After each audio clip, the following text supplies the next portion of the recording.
There was a time when baseball was king. Ballparks were scattered throughout South Bend.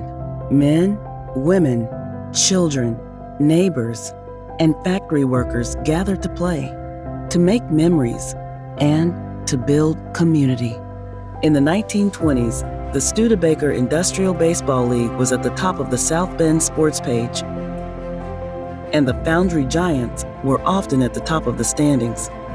Nearly 30 years before the integration of baseball, the Giants competed against their predominantly white co-workers.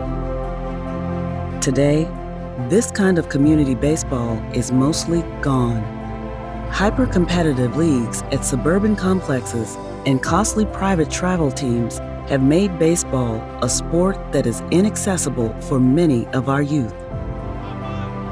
We hope to change that.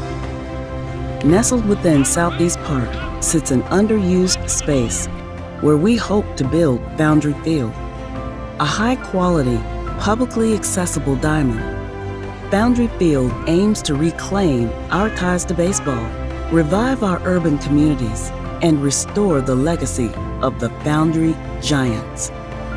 Foundry Field will reintroduce baseball to our inner city through partnerships with the South Bend Venues Parks and Arts, the Boys and Girls Club, and South Bend Community Schools. Foundry Field will become a place for play, for youth development through the game of baseball.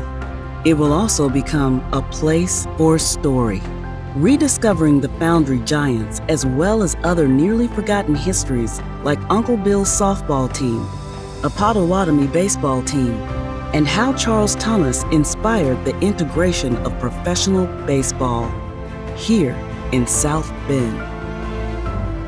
Foundry Field will remind us of these stories, of the strength, resilience, and courage found in our past, inspiring the next generation of community leaders that will fight to make South Bend a more inclusive and connected community. When I was 9 years old, there was one park on the west side of town on Western Avenue called Romy Hammy's Park. And it was built specifically for black and brown people in those poor neighborhoods would have an opportunity to play the game. And it's really tough to imagine that in all these neighborhoods now, a kid doesn't have a chance to play a pickup game of baseball, be around his friends and neighbors, be around kids that he might or she might have an opportunity to go to school with. My vision for this space 5-10 years down the road is that our kids in the summer are running over ecstatic, not only to engage in programming at this field, but to also play and be a part of leagues that they're wearing their Southeast Side hats around with pride, and this is a part of my upbringing, this is part of who I was, and this is where I bonded with my dad or my mom. All will be welcome at Foundry Field, a vibrant place to gather, play, learn, and be inspired. Rediscovering the heroes of our past and writing the next chapter in the story of our community. Foundry Field is home of the Giants.